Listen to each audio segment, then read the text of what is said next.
सनातन धर्म एक विराट वट वृक्ष है। उसकी तुलना किसी झाड़ और झंकार से नहीं करनी चाहिए, छोटेपन से नहीं करनी चाहिए।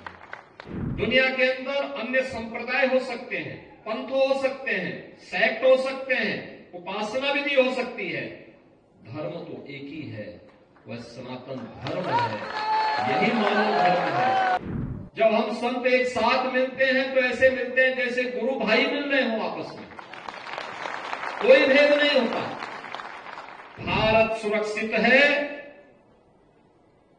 तो हम सब सुरक्षित हैं। याद रखना, कोई भी धर्म, हमें दो चीजों का ध्यान बहुत मजबूती के साथ रखना होगा।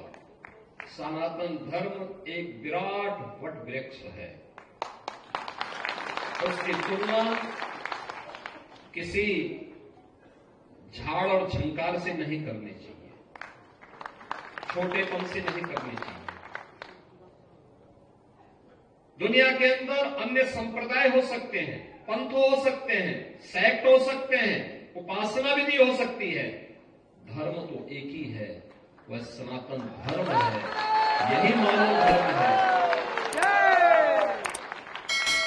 हमारा खड़दर्शन संप्रदाय भारत के अंदर जन्मे में जितनी भी उपासना विधियां हैं,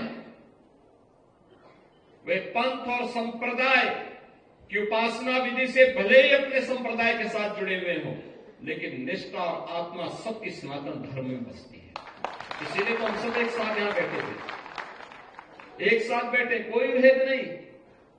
जब हम संत एक साथ मिलते हैं तो ऐसे मिलते हैं जैसे गुरु भाई मिल रहे हो आपस में, कोई भेद नहीं होता।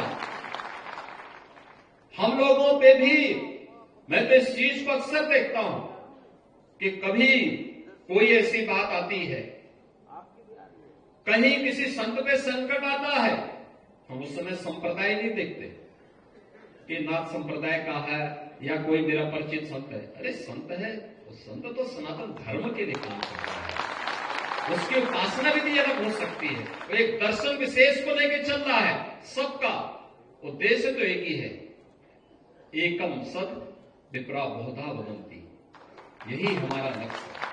और इसीलिए महाकुंभ के इस पावन आयोजन के साथ, उसी पवित्रता के साथ हम सबको एक संदेश देना है, देश दुनिया से आए हुए लोगों को देना है। और जो बार बार जिसके बारे में प्रधानमंत्री जी का आग्रह है कि महाकुंभ का संदेश एकता से ही अखंड रहेगा देश।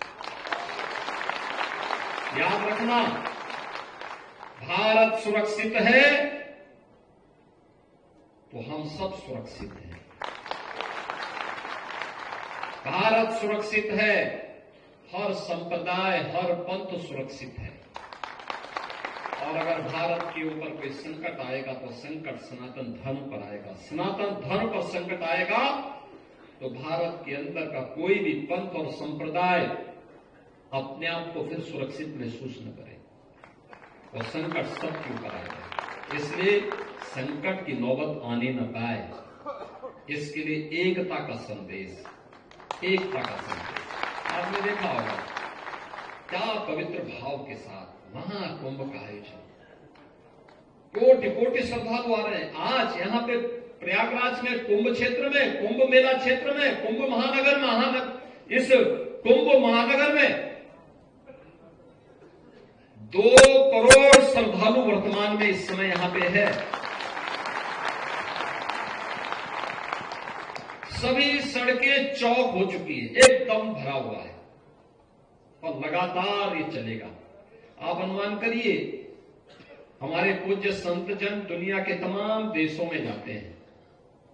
पूज्य अवधेशानंद जी महाराज, पूज्य परमात्मानंद जी महाराज, पूज्य निर्मलानंद नाथ जी महाराज, अन्य हमारे पूज्य संत जन दुनिया के तमाम देशों में जाते हैं। आप मुझे बताइए कि पिछले 10 दिनों के अंदर